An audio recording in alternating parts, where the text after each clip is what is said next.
हा कार्यक्रम जॉयसमय सेवाकरांच्या मित्रांनी आणि भागीदारांनी शक्य केला आहे. आपल्या हृदयात अक्षमाशीलता राखून ठेवणं म्हणजे चिखलात अडकून पडण्यासारखं आहे. म्हणजे स्वतः विष प्यायचं आणि शत्रू मरेल अशी अपेक्षा करायची. हॅलो, मी जॉयस मायर आणि माझा विश्वास आहे की देव तुमची प्रत्येक जखम पूर्णतः बरी करू शकतो. बघा, प्रलोभन प्रत्येकाच्याच आयुष्यात येतं, पण तुम्ही ते सुरुवातीलाच रोखू शकता. आणि आज मी तुम्हाला तुमच्या अंतरात्म्यात काय घडतं त्यावर विचार करा असं सांगते, कारण हेच देवासाठी सगळ्यात महत्त्वाचं आहे. धन्य आहेत शुद्ध अंतःकरणाचे लोक, कारण ते देवाचं दर्शन घेतील.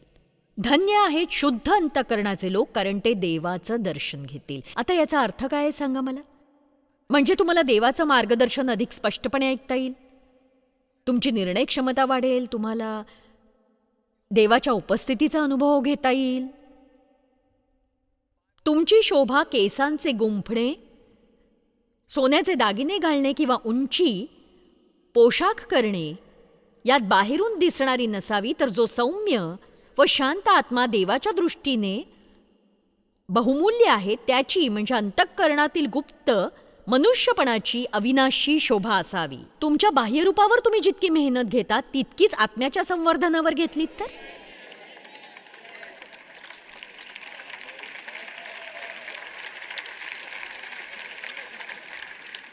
खरोखर आपल्या वर्तनात मोठा बदल आपण पाहू शकू. आणि बघा, मत्तई 23 हा बायबलमधला एक अतिशय महत्त्वाचा अध्याय आहे. यामध्ये येशूने परुषांना कठोर शब्दात धारेवर धरलेला आहे. ते दांभिक होते, ते इतरांनी काय करावं हे सांगत, पण स्वतः मात्र ते तसं करत नसत. अध्याय 23 वचन 25 मध्ये लिहिलंय, धिक्कार असो शास्त्री आणि परुषांनो, तुमचा धिक्कार असो. आणि बघा, बराच काळ धिक्कार या शब्दाचा अर्थ मला समजत नव्हता. मग मी त्याचा अभ्यास केला आणि समजलं की तो अत्यंत दुःख आणि संकट दर्शवणारा शब्द आहे. धिक्कार असो तुमच्यावर लेखकांनो आणि परुषांनो, ढोंगी आणि दांभिक लोकांनो, कारण तुम्ही कप आणि ताटाची बाहेरून स्वच्छता करता, पण आतून तुम्ही लोभ, शोषण आणि स्वार्थी आत्मतृप्तीने भरलेले आहात. आणि बघा, येशू पुढे म्हणतोय की अंधपरुषी प्रथम कप आणि ताटाची आतून स्वच्छता करा, म्हणजे बाहेरूनही ते शुद्ध होईल. म्हणून या युगाबरोबर समरूप होऊ नका, तर आपल्या मनाच्या नवीकरणाने स्वतःचे रूपांतर होऊ द्या. आता रूपांतर हे आतून बाहेर होत असतं. जग आपल्याला त्याच्या मान्यतेच्या चौकटीत बसण्यास भाग पाडतं, पण देव आपल्याला आतून बदलवू इच्छित असतो आणि आपलं हृदय परिवर्तन करू इच्छितो. जेव्हा आपलं अंतःकरण शुद्ध होतं, आपलं बाह्यवर्तनही योग्य रूपात येतच येतं. अहो शास्त्र्यांनो, अहो परुषांनो, ढोंग्यांनो, तुमची केवढी दुर्दशा होणार, कारण तुम्ही चुना लावलेल्या कब्रांसारखे आहात. त्या बाहेरून खरोखर सुंदर दिसतात, परंतु आत मेलेल्यांच्या हाडांनी व सर्व प्रकारच्या घाणीने भरलेल्या आहेत. बाहेरून खरोखर सुंदर, पण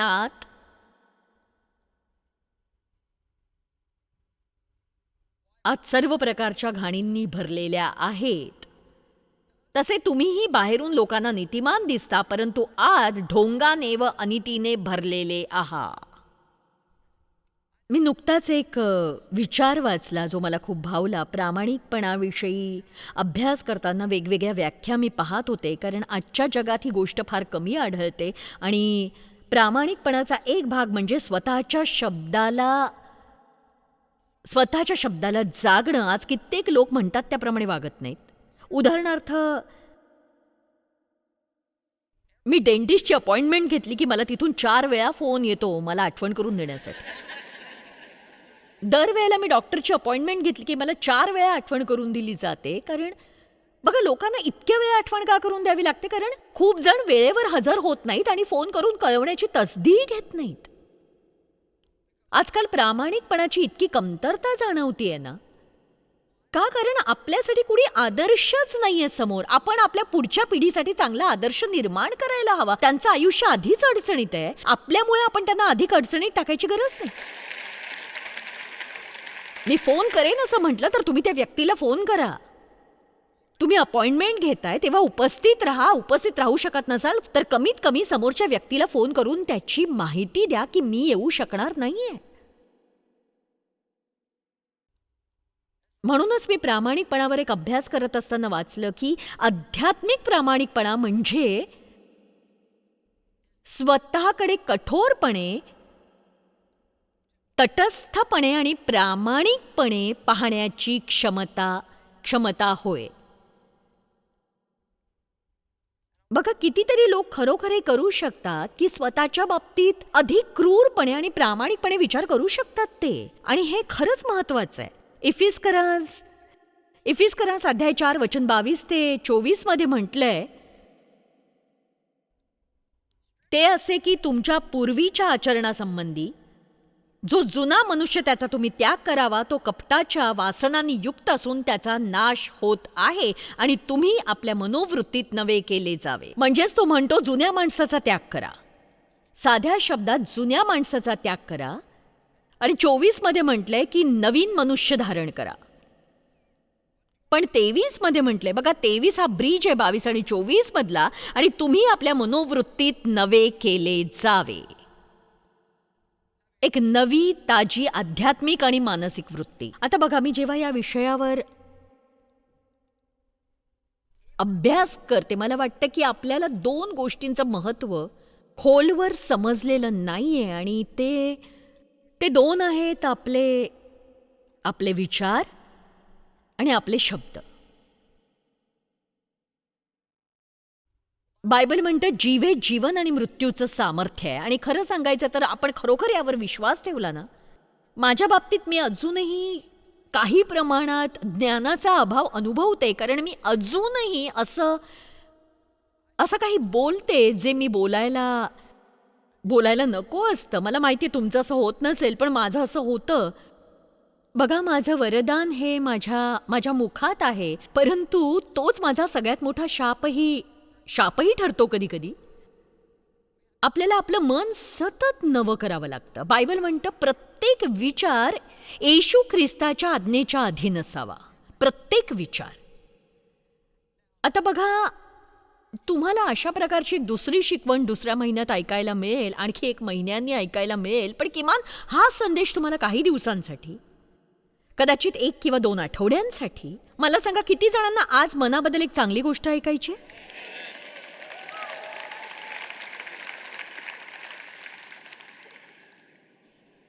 पहिलं तिमोथी अध्याय 6 वचन 9 आणि 10.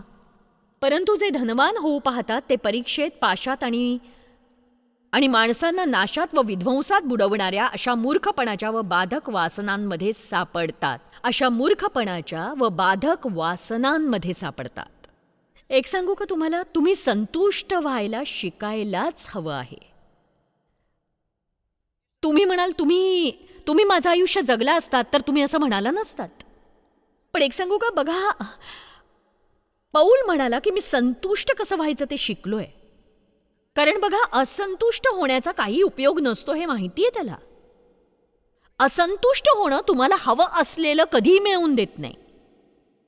एकच गोष्ट तुम्हाला अधिक मिळवून देऊ शकते, ते म्हणजे जे आहे त्यासाठी आभारी असणं. एकदा मी देवाकडे काहीतरी मागत होते आणि प्रभू माझ्या हृदयाशी बोलला आणि मला म्हणाला, तुला आणखी कशासाठी द्यायचं, तू आहे त्याबद्दलच तक्रार करतेय सगळं. संतुष्ट व्हायला शिकायला हवं. विस्तारित बायबलमध्ये म्हटलंय की संतुष्ट होणं म्हणजे तुम्ही ज्या स्थितीत असाल त्यापासून व्यथित किंवा अस्वस्थ न होण्यापर्यंत समाधानी होणं. त्यामुळे हे असं नाही की संतुष्ट होणं म्हणजे तुम्ही कधीच काही बदलू इच्छित नाही. बघा, तुमच्या जीवनात अशा काही गोष्टी असतीलच ज्या बदलण्याची आवश्यकता आहे, तुम्ही बदलू इच्छितही असाल, पण याचा अर्थ असा की तुम्ही देवावर इतका विश्वास ठेवाल की तुम्ही सद्यस्थितीतही आनंदी राहू शकाल पूर्णतः. तुमचं अख्खं आयुष्य मी आनंदी होईन जेव्हा, मी आनंदी होईन जर, या विचारात घालवू नका. कारण तुम्हाला आत्ता इथे आनंदी राहायला शिकावंच लागेल. मला आठवतंय की गेलं वर्ष हा माझ्यासाठी खूप कठीण काळ होता, पण मला आनंद वाटतो की मी सगळी परिस्थिती छान पार केली. आणि कदाचित ही गोष्ट तुम्ही ऐकली असेल की माझी एक लहानशी पाठीची शस्त्रक्रिया करावी लागली आणि शस्त्रक्रियेनंतर रक्ताच्या गाठी माझ्या पायात झाल्या. उजव्या पायातील माझ्या नसा दुखावल्या गेल्या. मी पाय बेडवरून खाली उतरवू शकत नव्हते. माझ्या पायात काहीही शक्ती नव्हती आणि म्हणून मग दोन आठवड्यांसाठी मला रिहॅबमध्ये जावं लागलं. आणि सुरुवातीला मी म्हटलं की देवा, मला हे योग्य प्रकारे करायला मदत कर. मला तक्रार करायची नव्हती आणि मला चिडचिडही करायची नव्हती. मला गोंधळून जायचं नव्हतं. का देवा, का माझ्या बाबतीतच हे का घडलं देवा? मला फक्त तसंच राहायचं होतं की जणू काहीही घडलेलं नाही आणि माझं आयुष्य रोजच्यासारखं चालू आहे. आणि मी तुम्हालाही सांगेन, जेव्हा तुमच्या पुढे काही समस्या येतील ना, लगेच प्रार्थना करा, देवा मला हे सुधारायला मदत कर. धन्यवाद. देवा मला हे सुधारायला मदत कर. आता बघा, 2 आठवड्यांनी मी घरी आले. मी वॉकर वापरायला लागले आणि मी जरा आत्मविश्वासाने वागले. आणि खरं सांगायचं तर मी माझा जो सेलफोन आहे तो कुठेतरी ठेवला होता आणि तो उचलायला गेले आणि माझा तोल गेला. पायात पुरेशी ताकद नव्हती. मी पडले आणि पाय फ्रॅक्चर झाला. आणि आता माझ्या दोन्ही पायात त्राण नव्हतं. 2-2.5 महिने मी व्हीलचेअरमध्ये होते आणि माझे दोन्ही पाय निकामी झाल्यामुळे सतत व्हीलचेअर आणि अगदी शौचाला जाण्यासाठी सुद्धा मला स्लायडिंग बोर्ड वापरावा लागत होता. मी प्रत्येक गोष्टीवरून स्लाईड कसं करायचं ते शिकले. असं होतं. या गोष्टीवर काहीतरी उपाय मिळाला आणि अजूनही त्या पायातील नसा तशाच होत्या. त्यामुळे पाठीचा त्रासही तसाच होता आणि त्यामुळे मला नर्व ॲब्लेनेशन करावं लागलं, ज्याच्यात ते नसा बारीकशा जाळून टाकतात. म्हणजे तुमच्या पाठीला वेदना होत असतील तरी मेंदूला ते कळत नाही आणि हे चांगलं होतं. नंतर मी जानेवारी महिन्यात मध्यरात्री बाथरूमला जात होते आणि नेमकं काय घडलं कळलं नाही. मी बेशुद्ध पडले आणि मी बाथरूमच्या फरशीवर पाठीवर पडले आणि त्यामुळे माझ्या पाठीच्या कण्याच्या मध्यभागीचं हाड तुटलं. हो, म्हणजे आनंदच होता सगळा. आणि बघा, मी त्या काळाचा सदुपयोग कसा केला, तर मी एक पुस्तक लिहिलं ज्याचं शीर्षक होतं, सैतान खरंच अस्तित्वात आहे का? हो, ऐका, निश्चितच मी हुशार आहे, कारण मी काही काळापासून इथे, मी जेव्हा ठरवलं की हे पुस्तक लिहायचं, मला माहीत होतं सैतान माझ्या मागे लागणारच आहे. पण ऐका, जर तुम्ही तुमचा आनंद टिकवू शकला, सैतानाला तुमच्या गोष्टी नको असतात, तुमचा आनंद हवा असतो.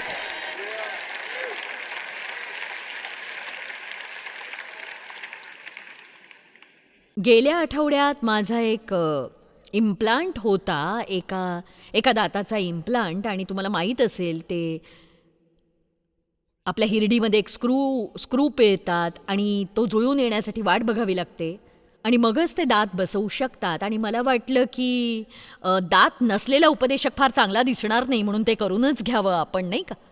आणि 3 महिने वाट पाहिल्यानंतर माझा डेंटिस्ट म्हणाला की मी खेदाने सांगतो की ते इम्प्लांट यशस्वी होऊ शकलं नाही, कारण तुमची हिरडी तितकी मजबूत नाही. म्हणून गाईच्या हिरडीचा काही भाग आपल्याला तिथे घालावा लागेल. मी म्हटलं, मी हंबरणार नाही ना, पण त्यामुळे नाही तर गोंधळ होईल. मी तुम्हाला हे सांगते कारण तुमचं आणि माझं आयुष्य सारखंच आहे, तुम्हाला कळावं. लक्षात येते ना? म्हणजे बघा, प्रत्येकाच्याच आयुष्यात असं काही ना काही होतं. प्रत्येकाच्या आयुष्यात काही ना काही घडतं आणि मग सैतान त्याबद्दल आपल्याला तक्रार करायला लावतो, निराश व्हायला लावतो, दुःखी व्हायला लावतो. आणि रविवारच्या दिवशी चर्चमध्ये जाऊन मी सगळं काही समर्पित करतो असं गाणंही गायला सांगतो. सैतान असं करतो. सैतानाला वाटतं तुम्ही तुमच्या कारवर बंपर स्टिकर लावावं ज्यावर लिहिलं असेल, येशू माझ्यावर प्रेम करतो, आणि मग गळ्यात क्रॉस घालावा, बायबल ऑफिसमध्ये घेऊन जावा आणि तुम्ही मूर्खासारखं वागावं असं त्याला वाटतं. आमेन. पेनी, माझी ॲडमिनिस्ट्रेटिव्ह असिस्टंट, काल इथे येत होती. ती विमानतळावर गेली. तिला पार्किंग करायचं होतं. तिने खिडकीबाहेर हात काढला, पार्किंगचं तिकीट घेतलं. पण जेव्हा तिने ते तिकीट घेतलं, तिची कार ना ड्राईव्ह मोडमध्ये जाई ना रिव्हर्स गेअरमध्ये, आणि त्यामुळे ती अडकून पडली. तिला काहीच करता येत नव्हतं. आणि मग एक लांब लचक अशी ट्रॅफिकची रांग तयार झाली. आणि बघा, या परिस्थितीत लोक कसे वागतात ते तुम्हाला माहिती आहे. आणि मग तू तुझ्या कारमधून बाहेर पडायचा प्रयत्न केलास आणि ती तिच्या कारमधून बाहेर पडू पाहत होती पण दरवाजे उघडत नव्हते. तर ती कारमध्येच अडकली आणि पार्किंग तिकीट देणारी महिला म्हणाली, तुम्ही तिथे पार्क नाही करू शकत पार्क तिथे. आणि ती हताश होऊन म्हणत होती, पण मी हलूच शकत नाही, माझी गाडीच हलत नाहीये. आणि कसं तरी करून कुणीतरी दरवाजा उघडला. तिच्या कारचे सगळे दरवाजे तिने उघडले, पुन्हा बंद केले, तेव्हा कार सुरू झाली. आणि हे खरंच अविश्वसनीय होतं. आता सैतान काय करत होता तर तिला तो अस्वस्थ करत होता. तिने चिडावा असा प्रयत्न होता त्याचा. बघा, सैतानाला जर तुम्हाला अस्वस्थ करायचं असेल ना तर तो नेमकी देववचन ऐकायला तुम्ही येता तीच वेळ निवडेल.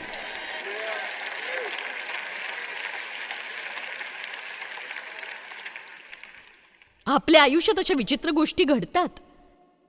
बघा, सैतानाला तुमच्या गोष्टी नको असतात, त्याला तुमचा आनंद हवा असतो. कारण परमेश्वराविषयीचा जो आनंद तोच तुमचा आश्रय दुर्ग होय. बघा, मला 2 मुली आणि 2 मुलं आहेत. आणि माझ्या लहान मुलींपैकी एक, ती फार लहान नाही, 54 वर्षाची आता, ती एके सकाळी तिने मला फोन करून विचारलं, तुझा दात कसा आहे, सगळं काही ठीक आहे ना. आणि मी हसायला लागले खूप. आणि मी हसतच राहिले. आणि ती म्हणाली, अगं हसायला काय झालं. मी म्हटलं, अगं पडला माझा दात. ती म्हणाली, आणि तू हसतेस. मी म्हटलं, स्तोत्रसंहिता 4 मध्ये म्हटलंय, स्वर्गात जो राजासनारूढ आहे तो हसत आहे. आणि मी ठरवलंय की मी हसणारच आहे. आणि तुम्हाला कारण सांगू का मी त्याचं कारण आहे, देवावर प्रीती करणाऱ्यांस म्हणजे त्याच्या संकल्पाप्रमाणे बोलाविलेल्यास देवाच्या करणीने सर्व गोष्टी मिळून कल्याणकारक होतात. तुम्ही हसत राहिलात तर विजयाचा मार्ग जलद होईल, निराश होऊन किंवा तोंड लटकवून बसल्याने नाही. आमेन. तुमच्या आयुष्यात असं काही आहे का सध्या ज्यावर तुम्ही छान हसू शकाल? बायबल म्हणतं, कारण द्रव्याचा लोभ सर्व प्रकारच्या वाईटाचे एक मूळ आहे. बघा, पैसे कधीच वाईट नसतात. पैसे अनेकांसाठी खूप चांगलं काम करत असतात. पण जर तुम्ही पैशावर अति प्रेम केलं तर तुम्ही पैसे मिळवण्यासाठी अशा गोष्टी कराल ज्या अजिबात चांगल्या नसतील. काही लोक जास्त पैसे कमवण्यासाठी नको त्या गोष्टी करतील आणि त्याच वेळी ते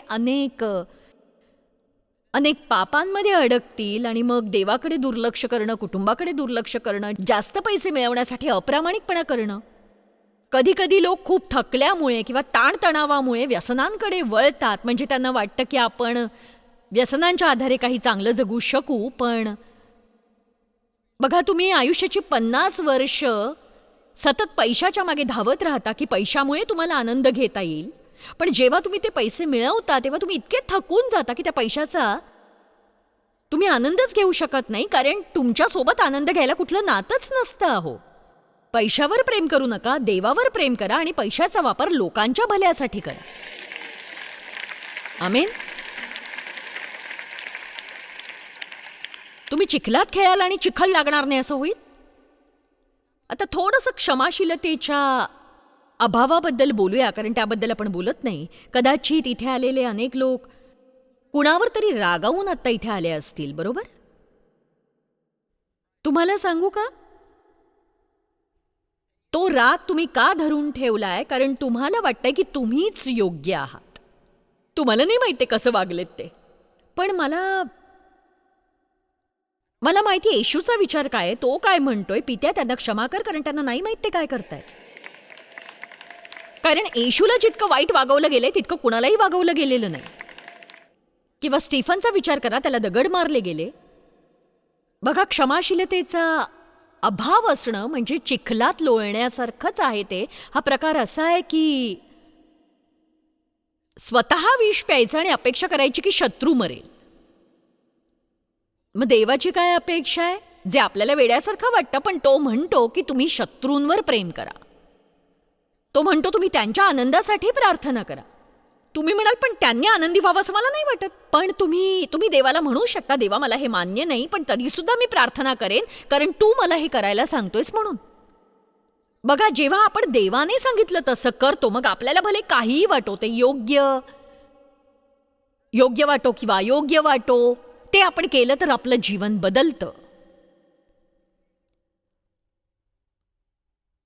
बघा, मी हे लिहून ठेवलंय आणि मला वाटतं तुम्ही हे लक्षात ठेवलं तर तुमच्या खूप फायद्याचं ठरेल. बघा, लहान पापं ज्याकडे आपण दुर्लक्ष करतो ती हळूहळू मोठ्या पापात परिवर्तित होत असतात. लहान पापांकडे आपण दुर्लक्ष केल्याने आपलं त्यावर नियंत्रण राहत नाही आणि ती मोठ्या पापात परिवर्तित होतात.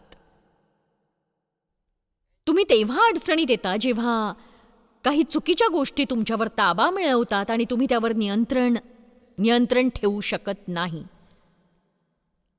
आता मी तुम्हाला तुमच्या बोलण्याविषयी काही सांगणार आहे आणि मग घरी जाऊन तुम्ही यावर विचार करा शांतपणे.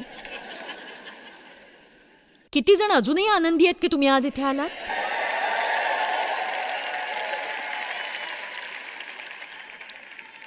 आपण पापांचे 2 प्रकार पाडूया, नकळत केलेलं पाप आणि जाणून बुजून केलेलं पाप.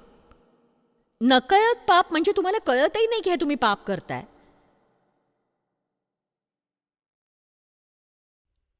आपण काही चुकीच्या गोष्टी करून जातो, आपल्याला पत्ताच नसतो, ते पाप आहे.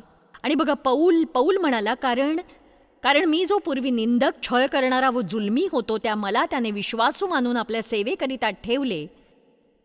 मी असा होतो तरी मी जे केले ते न समजून अविश्वासामुळे केले, म्हणून माझ्यावर दया झाली.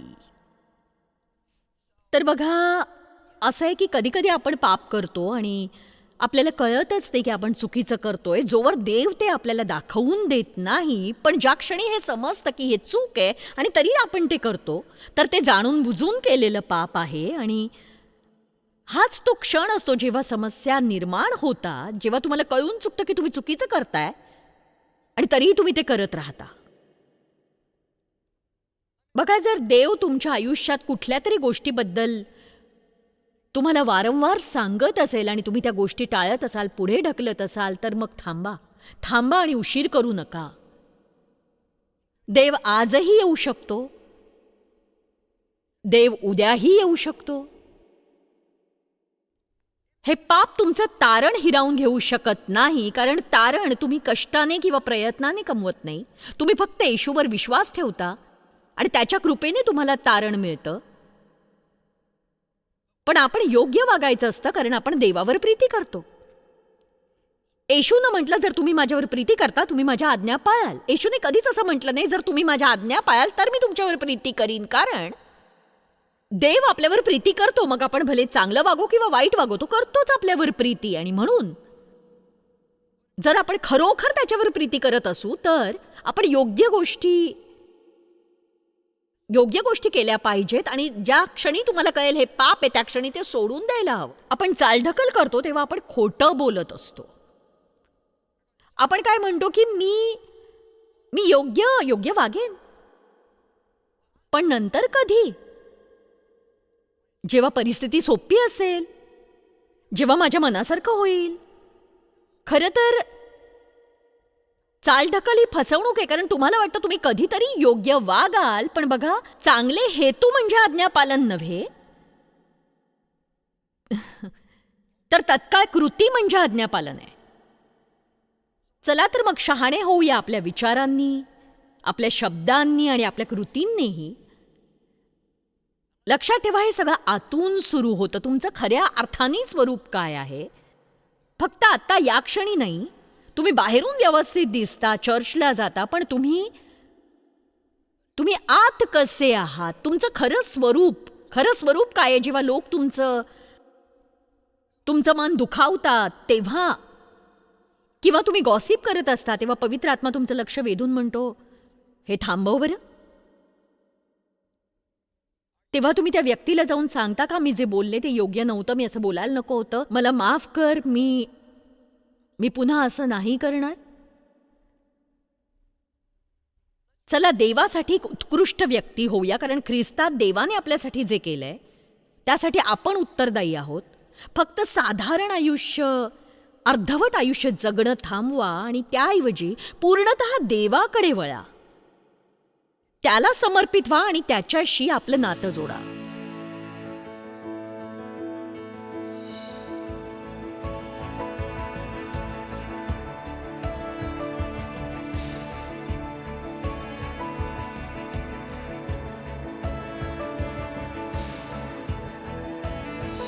हा कार्यक्रम जॉयस्मायर सेवाकरांच्या मित्रांनी आणि भागीदारांनी शक्य केला आहे.